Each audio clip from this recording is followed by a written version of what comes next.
Thank you and welcome. Welcome to Montefiore Einstein.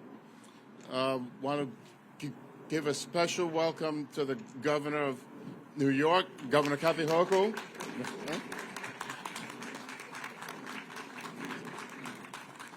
We also have a few elected officials that are here who I'd like to welcome as well. Bronx Borough President Vanessa Gibson is here. Welcome, Madam President. Our dear friend, Senator Natalia Fernandez is here. We have Assemblymember Mike Benedetto. And New York City Council Member Shelley Aldebo. Oh, she must have stepped out. Yeah. And Commissioner New York State for Mental Health, Ann Sullivan. Thank you, Commissioner. Today is the ribbon cutting for a new state-of-the-art facility in the Bronx. It's 21 inpatient beds for mental health.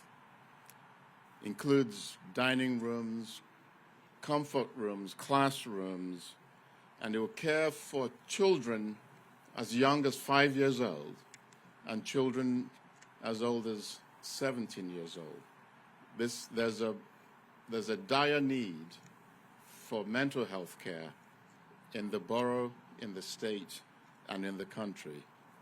And today, by opening this facility, we are doubling the capacity, inpatient capacity for mental health beds in the Bronx. That's a doubling.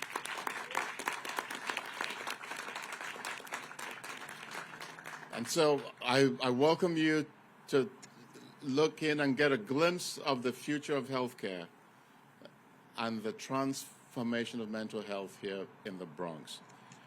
In January of 2024, Governor Kathy Hochul was in this same spot, and she gave her word, and she made a commitment that she will invest in mental health and invest in mental health for young people.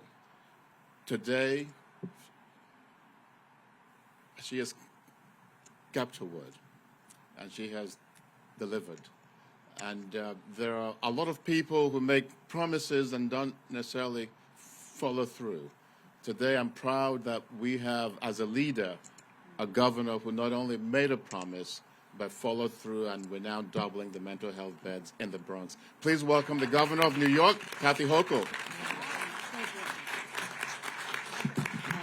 Thank you, Dr. Oswald. It is so great to be back here, and I'm proud we could keep that commitment, because it's a commitment that's not just words. It's a commitment to people and our belief that everyone deserves high-quality health care, particularly in a space known as mental health, because it's been overlooked for so many decades. Investments should have been made that were not. And as a result, we have more people struggling who could have had interventions as children and freed them from a lifetime of needing additional care.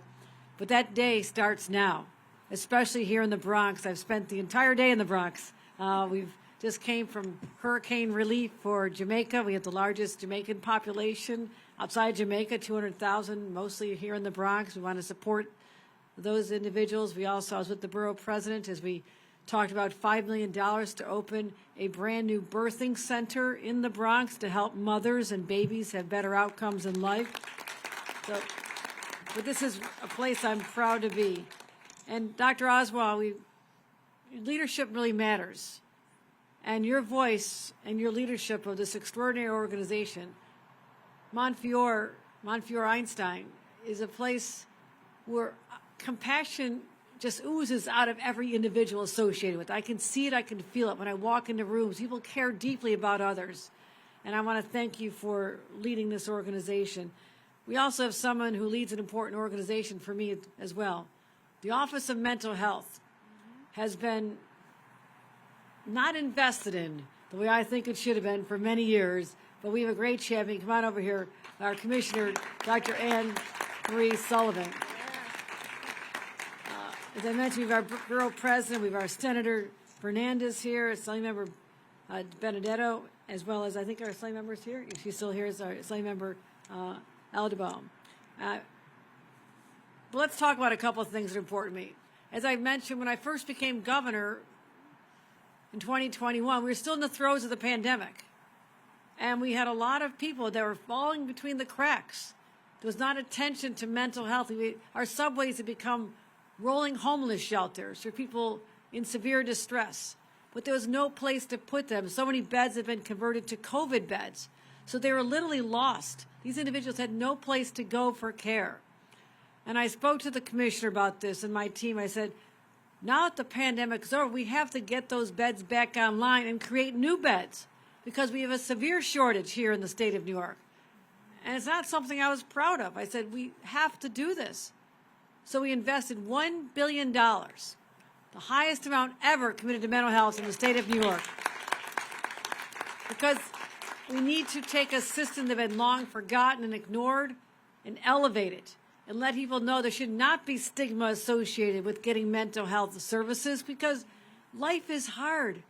At any point, someone could just say, I need a little extra help and not have to feel embarrassed or ashamed to have to seek that out. So I want to continue focusing on that. But we have to have a place where our incredible practitioners, our doctors, our nurses, our healthcare teams can work and to have those services brought in a warm, nurturing place. That's what this is today. That's what we're talking about. And I was asking where we had the space from. It was underutilized. And to invest in it with $29 million of state dollars to open up these 21 beds. Now when you walk in there, a young person who feels like they've been abandoned, forgotten, that they don't have worth, they walk in here and it is beautiful. It is calming. I even felt calm walking through there.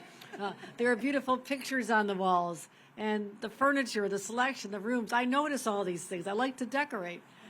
And you did an incredible job creating an environment of healing, nurturing, and love. And I commend all of you for that because people need help. And I'm investing in school-based mental health services. I'm working on eating disorder problems. We're working on peer-to-peer programs. We've invested much there.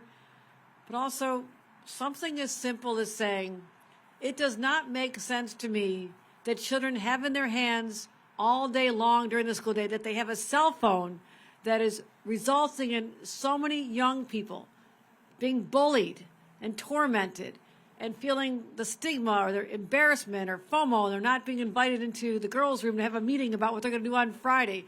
It takes its toll on our young people. And why do I know this? I started when I first became governor with the Mental Health Roundtable, talking to teenage girls here in the Bronx with our commissioner. Remember we did that?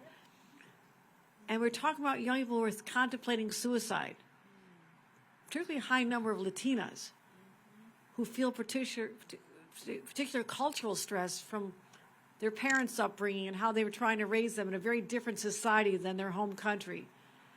So kids are under stress. Being a teenager is hard enough. You compound it with cultural changes for a family. You compound it with these cell phone distractions that are keeping our kids from just making friendships in person and making eye contact and emerging out of school as a normal functioning adult that we used to before they were held now captive to these addictive algorithms. We have taken on that issue in New York and we are winning. We're taking back our kids. We're giving them the freedom to be children once again. And when they need help, their parents know there's a place for them to go. So this is where children who are right now maybe in an emergency room, the parents are stressed out. Who is going to take care of them? I am proud that with this ribbon cutting today, we are doubling the amount of beds right here in the Bronx, so no one will be turned away. The help, the love, and the support are right here. So our next speaker is a young man I just had a chance to meet. He took the brave step forward of seeking help. He's a mom who cares deeply about him. He's on the road to recovery with a lot of support from loving people. He's here to tell his story, and I hope it inspires others to remind them it's okay to ask for help. It's okay at this moment in time to not feel you're 100% okay. because you will get there. We know how to get you there. Just don't give up. Don't give up on yourself. Don't give up on life, because we will create the system, compassionate system like we have right behind me here. It's going to lift you up and give you a whole new lease on life. Ladies and gentlemen, please give a warm welcome to Josiah Morales.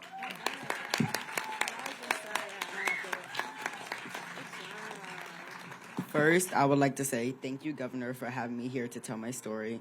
I'm very thankful for you to be able to let me be able to tell my story to all the kids that need help out there. And first, I need to bring up my phone because I have my story in here.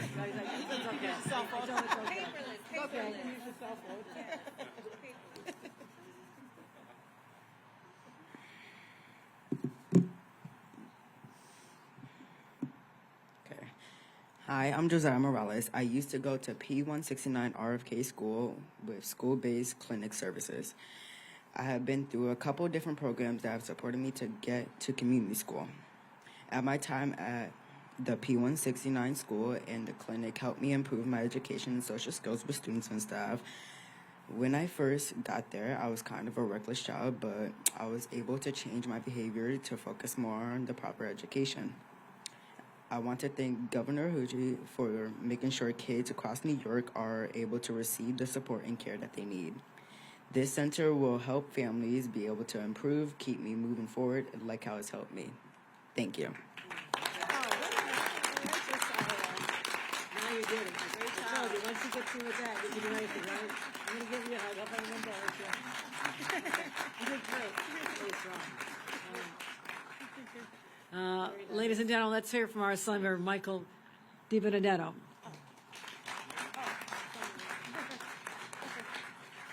Thank you, Governor.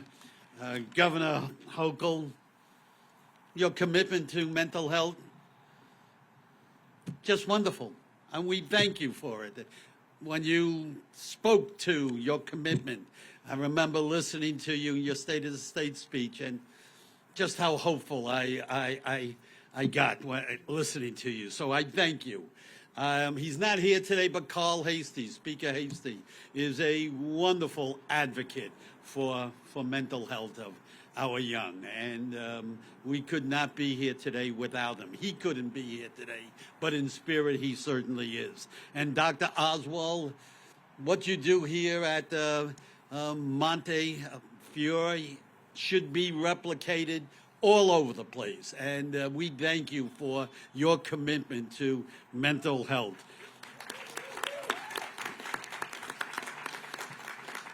And the young man who just spoke, well, first off, a little bit of a warning, okay? And not to scare you, but I used to have hair like that, okay? And you know, I'm sorry. But thank you. I thank you for your story, and it is compelling, and it's wonderful to hear. I'm Mike Benedetto. I'm the state assemblyman for this area. I'm certainly honored to be here. The simple fact of the matter is that for too long, families in the Bronx have been denied this coverage for their children. They want their children to be good, well-adjusted people going out into the world, but there are problems from time to time, and people need help, and there was no help for them. I remember seeing a small little side room in the hospital years ago, and here at Jacoby, and you know, where they would take kids with mental health problems, and it was only for like 7 or 8 kids. Here now we are just about doubling the amount of children who can be cared for. And people get better. And that is a wonderful thing. If they get the proper treatment and able to be caught young enough to get this treatment, and now we got it right here. So again, Montefiore, I thank you very much. I thank my speaker who listened to us when we asked for $6 million to put into this, and he said yes to that. And we thank the commitment to Dr. Oswald and Governor Hochul and Commissioner Sullivan, who is so devoted to this task. So, this is a wonderful building. Let's get it moving. Let's go cut this ribbon, huh?